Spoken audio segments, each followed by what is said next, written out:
Asyhadu an la ilaha illallah wahdahu la syarika lah wa asyhadu anna Muhammadan abduhu wa rasuluh.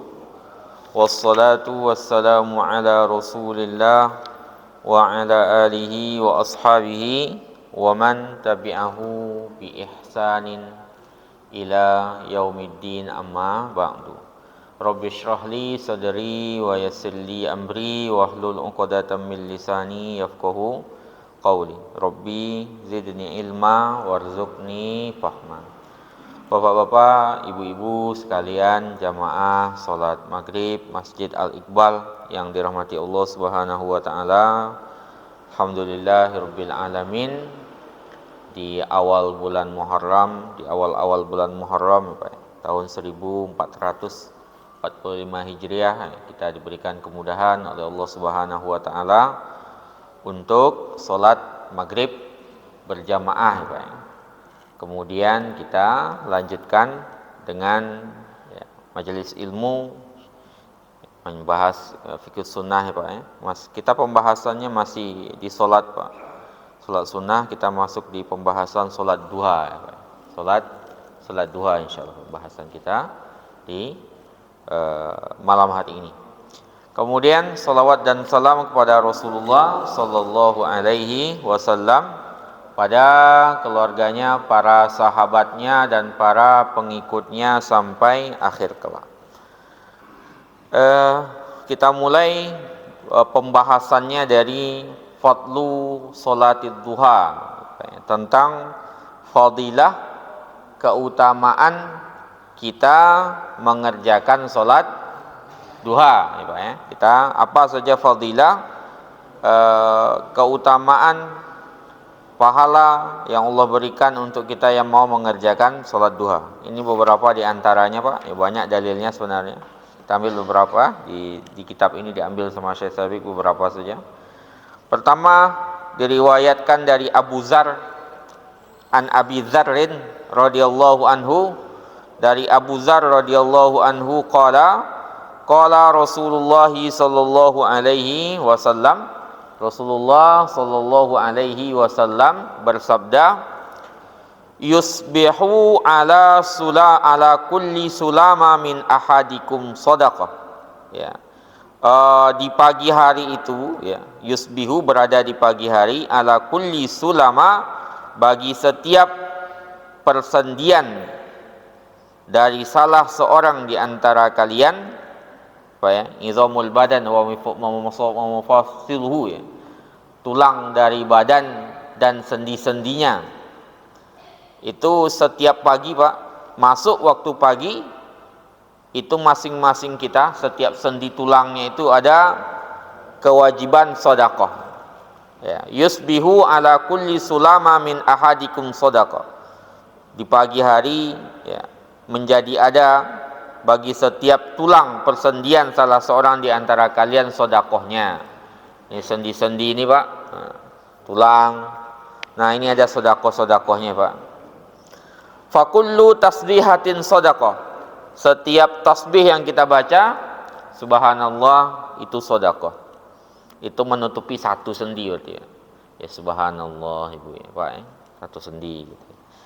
Wa kullu tahmidatin sedekah. Setiap tahmid, alhamdulillah, sedekah, satu sedekah. Wa kullu tahlilatin sedekah. Setiap tahlil ada satu sedekah. La ilaha illallah, satu sedekah. Wa kullu takbiratin sedekah. Setiap takbir Allahu Akbar itu sedekah. Wa amrum bil ma'rufi sedekah. Kita memerintahkan kebaikan, satu sedekah. Ngajak orang salat, suruh orang berbuat kebaikan, sedekah. Wa nahyun anil munkar sedekah. Melarang kemungkaran juga sedekah. Karena banyak, banyak dan mungkin sebagian menyulitkan, maka wa yajzi'u, kata Nabi, dan itu cukup, dan itu cukup min zalika, untuk menutupi semua sedekah sendi-sendi kita itu, bi rakaatani dengan 2 rakaat yarka'uhuma minadh duha, yang dikerjakannya di waktu duha. Jadi semua sendi badan kita ini Pak Bu ya, semuanya. Nah, ini kan ada sedekahnya. Setiap takbir sedekah, satu tasbih sedekah gitu ya. Tahmid sedekah, satu tahlil sedekah, amar ma'ruf sedekah, nahi mungkar sedekah. Kemudian itu bisa ditutupi dengan 2 rakaat duha. Di 2 rakaat duha itu menutupi sedekah untuk seluruh sendi badan kita ini, Pak. Ya, jadi biar barokah sendi-sendinya, Pak. Ya, barokah kuat itu ya beribadah di jalan Allah Subhanahu wa taala.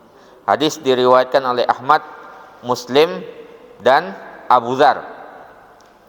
Itu pertama, Pak.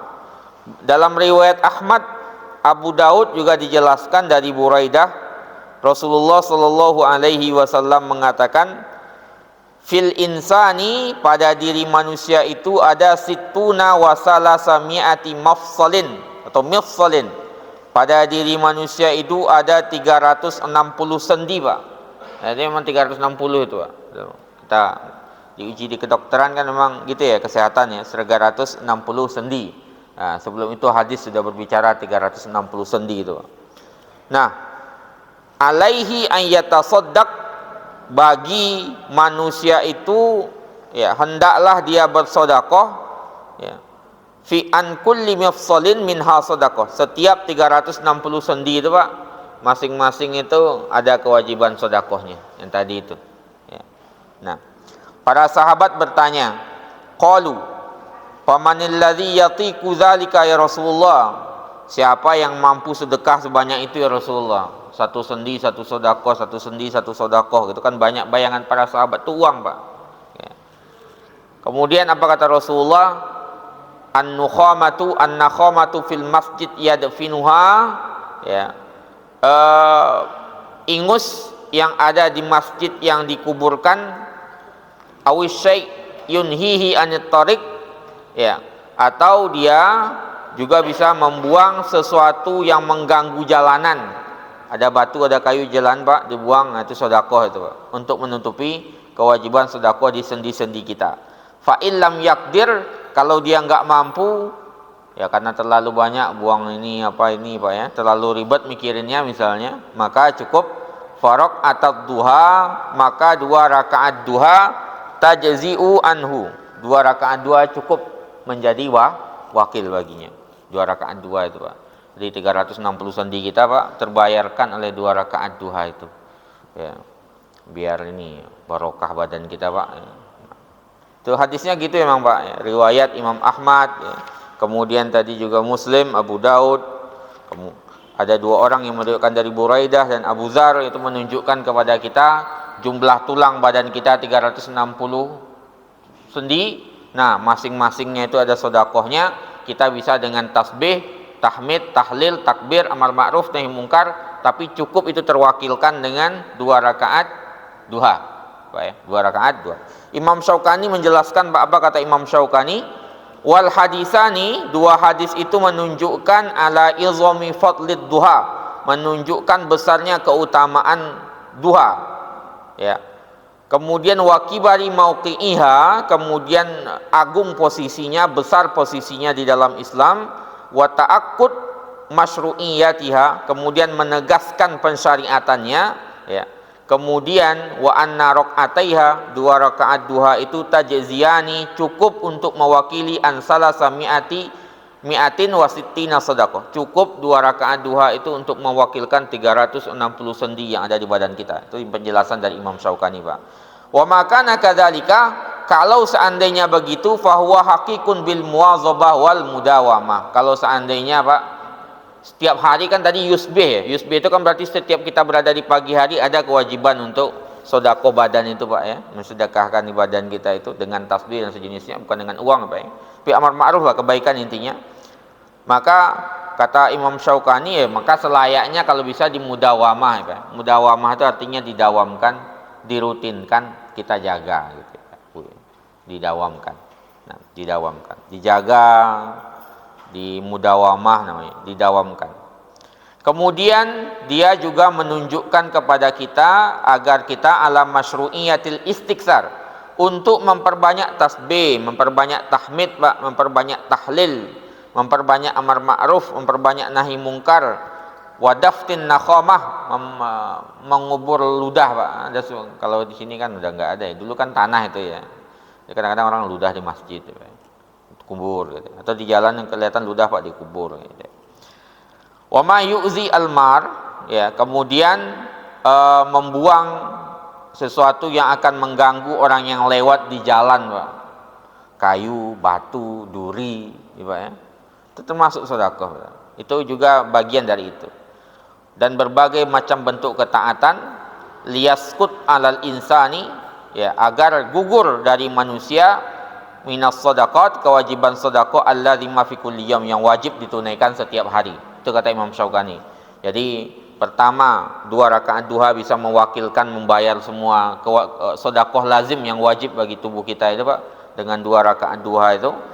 Atau faedah lainnya kita diminta untuk memperbanyak Pak, tasbih, tahlil, tahmid, ya, memperbanyak zikir-zikir itu, Pak. Termasuk amar ma'ruf nahi mungkar, termasuk di situ membuang duri di jalanan atau hal-hal yang mengganggu di jalanan. Itu yang kedua dalilnya, Pak. Yang ketiga, Pak, ya, dari An-Nawas bin Sam'an radhiyallahu anhu, Nabi sallallahu alaihi wasallam mengatakan, qala Allahu azza wa jalla, Allah Subhanahu wa taala berfirman dalam hadis qudsi, Pak.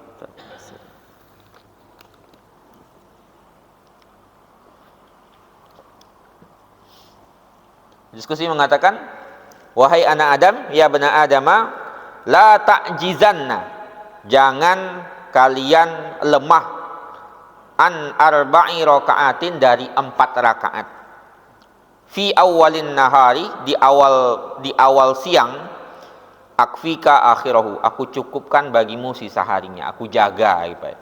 Dalam riwayat itu dicukupkan rezekinya, dalam riwayat lainnya para pensyarahnya menjelaskan itu dicukupkan rezekinya, yang kedua dijaga. Jadi jangan kalian lemah, kata dalam hadis qudsi itu Allah Subhanahu wa taala berfirman, la ta'jizanna, jangan kalian lemah, an arba'i raka'atin, dari 4 rakaat, fi awalin nahar, di awal siang, itu kan udah masuk waktu duha, ya Pak, ya. Akfika akhirahu, aku cukupkan bagimu sisa harinya. Ya, sama kayak kita sholat syuruk itu kan terhitung sebagai awal waktu duha, ya Pak, ya. Nah, awal waktu duha syuruk itu, ya. Bedanya namanya disyaratkan untuk i'tikaf gitu, ya, di masjid. Kita duduk sampai waktu syuruk. Namanya sholat syuruk itu ya awal waktu duha. Karena kan habis subuh kan nggak boleh sholat, ya Pak, ya. Sampai masuk waktu syuruk itu, matahari, ya. Masuk waktu syuruk itu awal waktu duha. Nah, kita bisa menjaga di awal siang, Pak, sebelum berangkat kerja misalnya, atau berangkat kegiatan, ya, berangkat misalnya jam 7, setengah 7 misalnya kita mulai, kalau seandainya sibuk bekerja, ya Pak, ya, tidak memungkinkan nanti sholat duha di sela-sela sebelum istirahat, ya, kita di awal itu aja, ya, sebelum berangkat. Terbaiknya waktunya nanti akan kita jelaskan ketika matahari sedang panas-panasnya, Pak. Hadis tadi diriwayatkan oleh Al-Hakim atau Tabrani dan rijalnya thiqat, ya. Kemudian diriwayatkan oleh Imam Ahmad, Tirmizi, Abu Daud, An-Nasa'i dari Nu'aim Al-Ghatafani dengan sanad yang jayyid. Dan lafaz Tirmizi dari Rasulullah sallallahu alaihi wasallam, Allah berfirman, ya bani Adam, wahai anak Adam, irka'li 4 raka'atin, ya, kamu rukulah kepadaku 4 rakaat di awal siang, min awalin nahar afika akhirahu, aku jamin rezeki, diberikan perlindungan di hari yang tersisa, Bapak Ibu, ya. Jadi Allah berikan jaminan itu, Pak. Kita 4 rakaat di awal siang, Allah jamin sisa hari bagi kita, mudahkan rezeki, Allah berikan perlindungan, ya. Tapi itu tadi, Pak, ya, kita niatkan lillahi ta'ala, semua yang Allah janjikan itu menjadi tawabi, ya. Tawabi itu yang ngikut, dengan sendirinya ngikut itu, Pak, ya. Dengan sendirinya ngikut. Nah, niatkan lillahi ta'ala. Kemudian yang berikutnya, Pak, hadisnya dari Abdullah ibn al-Amr, ya, berkata, ba'asa Rasulullah sallallahu alaihi wasallam sariyah, Rasulullah sallallahu alaihi wasallam mengutus sariyah. Sariyah itu sekelompok pasukan, Pak. Rasulullah enggak ikut di situ. Faghanimu, kemudian mereka mendapatkan ghanimah, wa asra'ur raj'ah, dan mereka cepat pulang. Jadi diutus sariyah, Pak, pasukan perang ini ternyata mereka sempat perang sebentar, menang gitu Pak. Jadi perang sebentar ghanimah banyak gitu. Perang sebentar ghanimah banyak. Maka orang-orang berbicara Pak. Fatahaddatsan nasu biqurbi maghzahum. Orang-orang ngobrol, ini perangnya kok sebentar sekali, hebat gitu ya. Perangnya cuma sebentar, wa kasrati ghanimatihim, sedangkan ghanimahnya banyak, wa sur'ati raj'atihim, pulangnya cepat. Perangnya cepat, pulangnya juga cepat, ghanimahnya banyak. Orang-orang kagum, biasanya enggak itu Pak, lama gitu. Perang itu kan lama biasanya Pak. Ketika penaklukan apa itu? Tabuk ya. Kan ada yang berhari-hari Pak. Pas perang Tabuk itu kan dari pagi sampai asar gitu Pak perangnya. Pagi sampai asar. Pagi sampai asar Pak perangnya. Bahkan kadang-kadang berhari-hari ya, sampai lelah gitu. Siapa yang paling kuat Pak? Siapa yang paling kuat? Nah, ini cepat Pak. Maka menyaksikan para sahabat lagi ngobrol-ngobrol seperti itu Pak, wah cepat perangnya, kagum mereka. Ghanimah banyak gitu. Apa kata Rasulullah? Ala adullukum, mau enggak kalian aku tunjukkan, kata Rasulullah, ala aqrabi minhum maghzan, yang lebih cepat perangnya ya, yang lebih cepat pulangnya, kemudian aqrabi ghanimatan, paling banyak, aksari ghanimatan, lebih banyak ghanimahnya, wa ausyaki raja'atan ya. Kemudian paling cepat pulangnya juga gitu ya. Cepat selesai perangnya, kemudian paling banyak ghanimahnya, dan paling cepat pulangnya. Man tawaddu'a, kata Rasulullah, siapa yang berwudu, summa ghada ilal masjid, kemudian berangkat ke masjid, lisabahatid duha, untuk sholat duha. Jadi kata Rasulullah, man tawaddu'a, siapa yang berwudu dari rumahnya, summa ghada ilal masjid, kemudian berangkat ke masjid, lisabahatid duha, untuk sholat duha, fahuwa aqrabu maghzan, maka dia lebih cepat perangnya Pak. Wa aksaru ghanimah, lebih banyak ghanimahnya. Wa ausyaku raj'ah, lebih cepat perang, lebih cepat pulangnya. Jadi dibandingkan yang tadi ghanimah yang banyak itu Pak, itu orang yang wudu kemudian berangkat ke masjid, sholat duha di masjid, kata Rasulullah, itu lebih banyak lagi keuntungannya daripada itu gitu ya. Kata Rasulullah sallallahu alaihi wasallam gitu ya. Itu hadis keempat Pak. Hadis kelima Pak, dari Abu Hurairah radhiyallahu anhu, Rasulullah sallallahu alaihi wasallam mengatakan, ausani khalili bisalasin,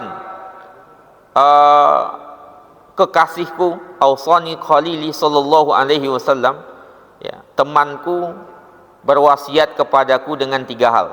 Ini kata Abu Hurairah. Abu Hurairah dinasihati oleh Rasulullah Pak, diwasiati 3 hal. Pertama, bisyami salasati ayyamin fi kulli syahrin, berpuasa 3 hari setiap bulan Pak. Pernah kita sampaikan, kalau enggak ayyamul bid Pak ya, 13, 14, 15 ya, kalau menurut Imam Malik itu yang penting puasa saja. Memang ada dalilnya juga itu. Pokoknya 3 hari dah setiap bulan Pak ya. Mau 10 hari pertama 1, 10 hari kedua 1, 10 hari ketiga 1, itu bisa juga 3 hari tiap bulan. Tapi biasanya yang kita kenal itu ayyamul bid itu 13, 14 dan 15. Karena riwayatnya ada semua itu. Tapi itu intinya minimalis ya Pak ya. Pernah kita sampaikan, puasa minimalis bagi kita itu ya paling enggak ya 3 hari dah setiap bulan Pak ya. Jangan sampai 1 bulan kosong dari puasa. Kalau mau lebih tinggi daripada itu ya puasa Senin Kamis itu lebih banyak berarti kita nanti. Senin Kamis berarti jadi 8 dia Pak ya. Nah, mau lebih tinggi lagi puasa Daud itu, puasa sehari berbuka sehari. Jadi wasiat Rasulullah berpuasa 3 hari fi kulli syahrin, setiap bulan. Wa raq'atai duha, kemudian menjaga 2 rakaat duha. Wa an utir qabla an anam, kemudian saya berwitir sebelum tidur. Jadi Abu Hurairah dinasihati Rasulullah 3 hal Pak. Pertama, berpuasa 3 hari setiap bulannya. Yang kedua, raq'atai duha, jaga 2 rakaat duha. 2 rakaat duha itu minimalis untuk menutupi sedekah sendi-sendi kita tadi itu ya. Kemudian wa an utir qabla an anam, saya berwitir sebelum tidur. Nah, itu hadis kelima. Hadis keenam terakhir ini yang dijelaskan oleh Syekh Sabik ini Pak. Setelah itu nanti masuk ke hukumnya ya. Dari Anas bin Malik radhiyallahu anhu ya. Ra'aitu Rasulullah sallallahu alaihi wasallam, aku melihat Rasulullah sallallahu alaihi wasallam fi safarin, dalam sebuah safar, shalla sabhatad duha, kata Anas bin Malik, aku melihat Rasulullah salat duha samani rakaatin, 8 rakaat. Beliau salat duha 8 rakaat yang dilihat oleh Anas bin Malik, Pak Ibu.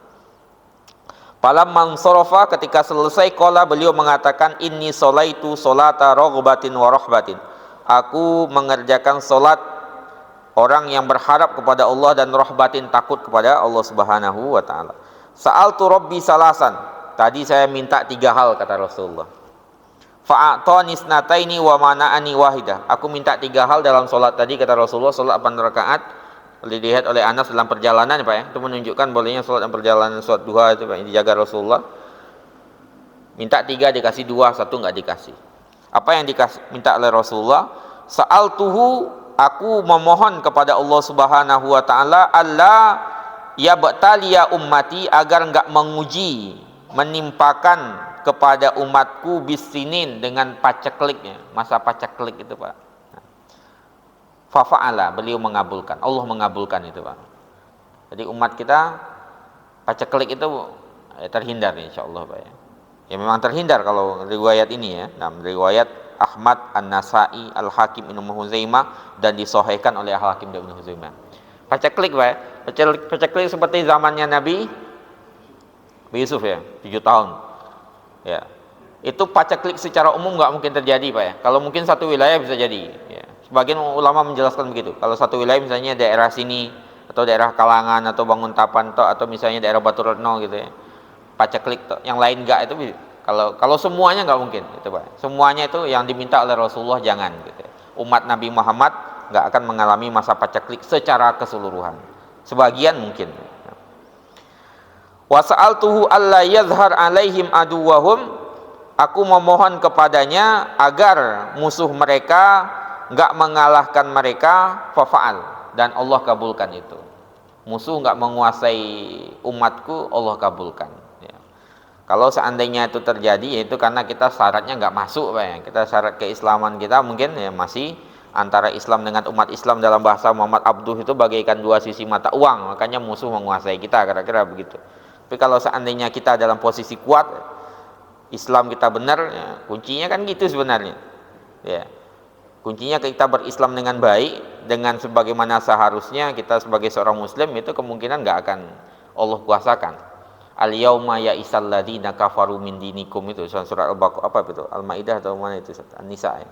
Pada hari ini orang-orang kafir, ya'isal ladzina udah putus asa dari agama kalian gitu. Fala takhshawhum wakhshawni. Jangan takut kepada mereka, takut kepadaku. Jadi kalau seandainya kebalik sekarang kondisinya, itu gara-gara kita yang jauh dari keislaman itu sendiri. Makanya tadi pas perang Tabuk itu, Pak, itu kan Rasulullah berkata kepada Sa'ad bin Abi Waqqas. Sa'ad bin Abi Waqqas memimpin. Kok perangnya lama, kata Umar bin Khattab, Pak. Kok perangnya dari subuh sampai asar itu.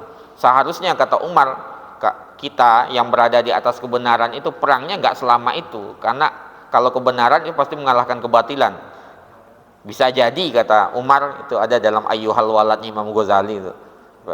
Bisa jadi itu gara-gara dosa saya atau dosa kalian gitu. Membuat perang itu semakin lama. Iya, kalahnya kita itu mungkin sekarang, Pak ya, peradaban kita mundur itu ya gara-gara mungkin kita juga gitu ya.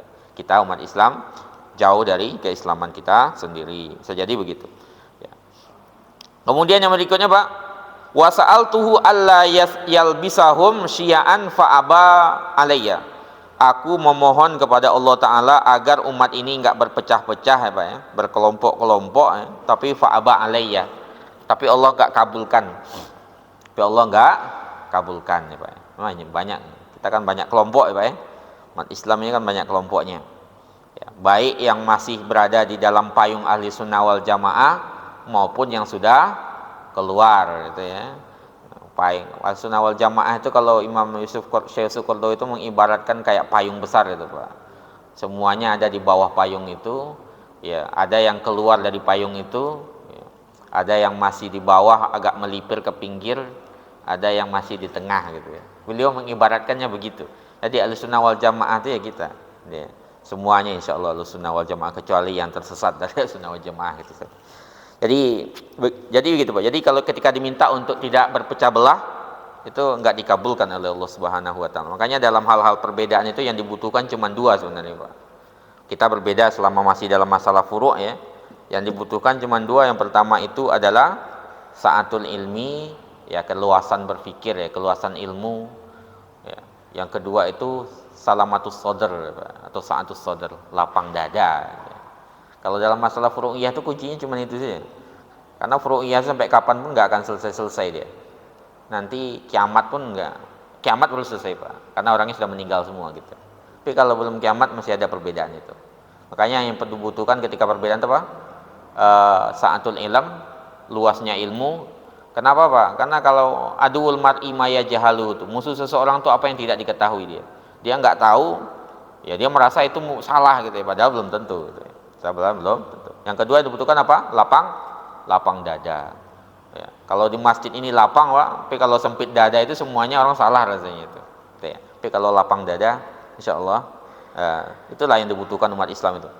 Tapi memang Allah nggak mengabulkan ya Pak, ini satu itu berpecah itu. Makanya kalau berpecah itu sampai kapanpun, makanya ujung dari pandangannya perpecahan itu adalah kata-kata Imam Syafi'i itu. Pandanganku itu benar, tapi memungkinkan pandangan selainku salah. Ya. Pandanganku benar, tapi memungkinkan untuk salah. Pandangan selainku itu salah, tapi memungkinkan untuk benar. Gitu ya. Memang begitu dalam masalah furu'. Ya. Tapi kalau usul nggak boleh berbeda ya Pak ya. Kalau usul kita jangan sampai. Usul itu yang rukun Islam itu. Jangan Anda mengatakan misalnya sholat nggak wajib atau apa, itu baru keluar itu. Itu usul itu. Hal-hal usul dalam rukun iman, rukun Islam nggak boleh berbeda. Furu' itu sampai kapanpun akan berbeda terus itu. Sampai kapanpun. Jadi jangan kira ketika kita menemukan sebuah hadis kemudian masalahnya selesai, enggak. Karena hadis itu dari dulu sudah ditemukan oleh para ulama gitu masalahnya. Ya. Makanya kita perlu meluaskan ilmu dan melapangkan dada. Itu kuncinya di situ, Pak. Oke, kita lanjutkan Pak, salat duha. Itu yang 3 diminta Rasulullah, 2 dikabulkan, 1 enggak gitu. 1 enggak dikabulkan ketika salat duha. Sekarang kita lihat Pak hukum salat duha. Hukum salat duha Pak, salatul duha ibadatun mustahabbatun. Salat duha itu ibadah sunnah. Siapa yang ingin pahalanya maka dia bisa mengerjakannya. Ya, kalau tidak fala tasriba fi alaihi fi tarkiha, maka enggak ada masalah dia meninggalkan itu ya Pak ya. Jadi hukumnya memang sunnah ya. Tapi ya kita berusaha untuk menjaga itu Pak ya. Mendawamkan tadi Pak ya. Kata Imam Syaukani kan didawamkan itu kan bagus, karena memang kita ini punya 360 sendi yang ada sedekahnya tiap hari ya Bu ya. Mungkin zikir kita enggak cukup ya Pak. Kebaikan ketaatan kita enggak mencukupi. Dengan 2 rakaat itulah kita bisa mencukupinya. Ada riwayat dari Abu Sa'id Al-Khudri Pak, Karena sallallahu alaihi wasallam adalah Rasulullah sallallahu alaihi wasallam yusallid duha, mengerjakan salat duha sampai kami mengatakan la yada'u, beliau enggak pernah meninggalkan sama sekali. Beliau meninggalkannya sampai kami mengatakan seolah-olah beliau enggak pernah mengerjakannya sama sekali gitu ya. Jadi ketika pengen dilihat Rasulullah salat, ketika enggak pengen dilihat beliau enggak salat sama sekali Pak. Artinya sesekali salat, sekali enggak gitu ya. Itu kan beliau syariat perbuatannya Pak. Kalau ke kita ya kita kalau bisa mendawamkan ya mau konsisten melakukannya itu terbaik Pak. Itu terbaik. Kalau Nabi kan menjadi syariat ya. Kalau beliau mendawamkan terus nanti malah menjadi wajib hukumnya. Gitu ya. Kemudian berikutnya Pak waktunya.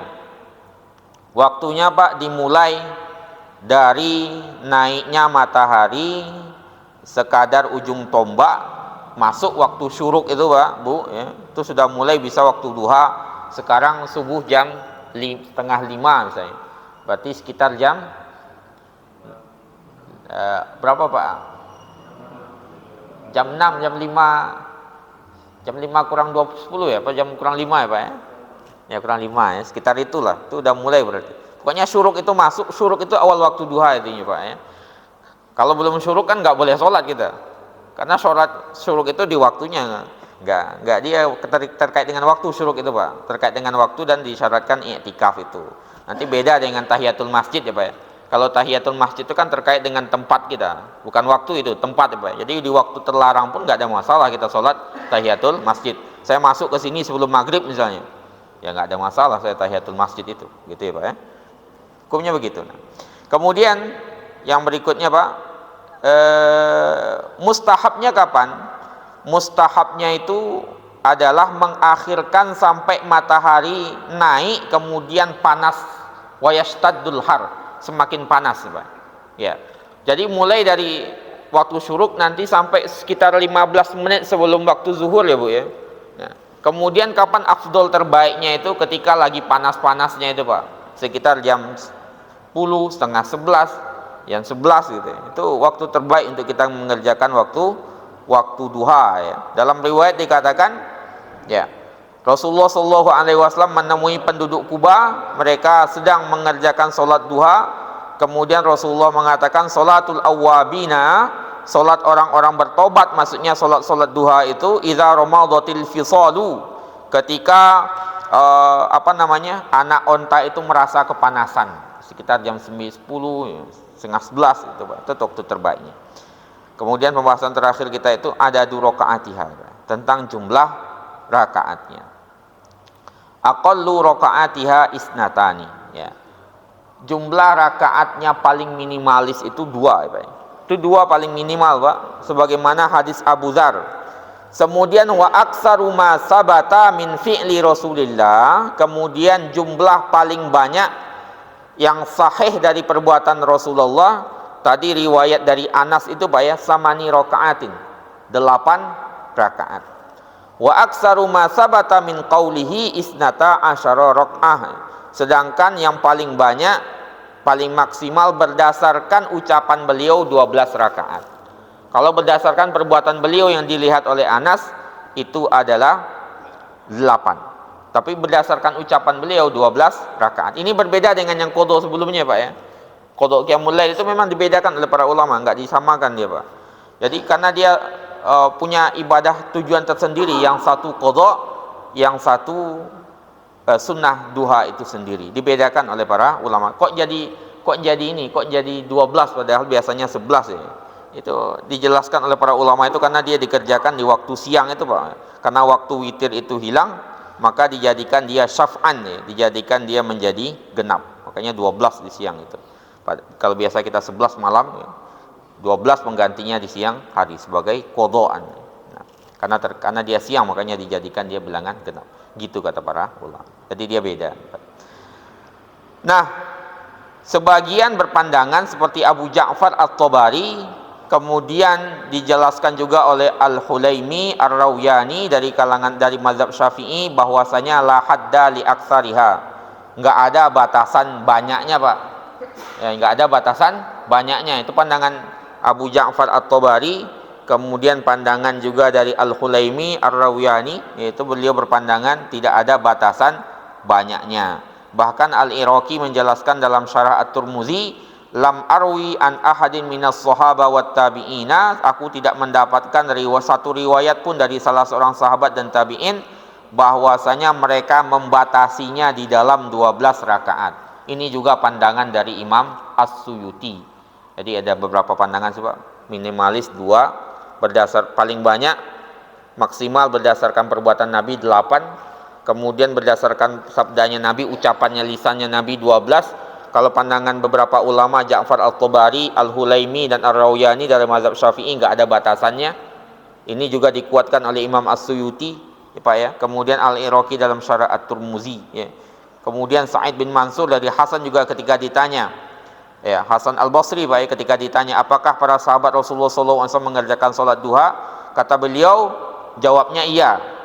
Kana minhum, di antara mereka ada yang sholat 2 rakaat, kata Hasan Al-Basri, ada yang sholat 4 rakaat, ada yang mengerjakannya sampai agak masuk ke pertengahan siang ya Pak ya, sebelum waktu terlarang itu.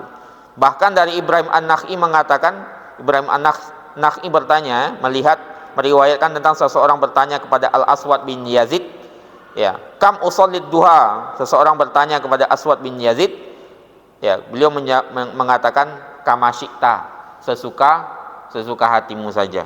Artinya enggak terbatas di situ, Pak ya. Oke. Gimana kita mengerjakannya, Pak? Ya, rakaat ini ya, kalau riwayat itu dikatakan berdasarkan riwayat dari Ummu Hani, Nabi sallallahu alaihi wasallam mengerjakan sabahatad duha, salat duha samani rakaatin, 8 rakaat, yusallim min kulli rakaatain, salam di setiap 2 2 rakaat itu Pak ya. Ya itu yang bisa kita kerjakan Pak. Kalau masalah berjamaahnya itu ya, kalau anak-anak berjamaah sekali itu nggak ada masalah ya Pak ya. Imam Nawawi kan juga mengatakan begitu. Selama dia sholat sunnah ya, sesekali dilakukan berjamaah itu tidak ada masalah sama sekali. Kalau malam hari sholat sunnah itu dijaharkan, kalau siang tidak dijaharkan idealnya berarti. Karena sholat siang tidak dijaharkan. Yang dijaharkan yang sholat malam gitu ya. Kalau ada anak-anak biasanya sholat duha berjamaah. Allahu a'lam bishawab. Sampai sini ada yang mau ditambahkan Pak? Sebelum kita cukupkan, ada mau masuk waktu.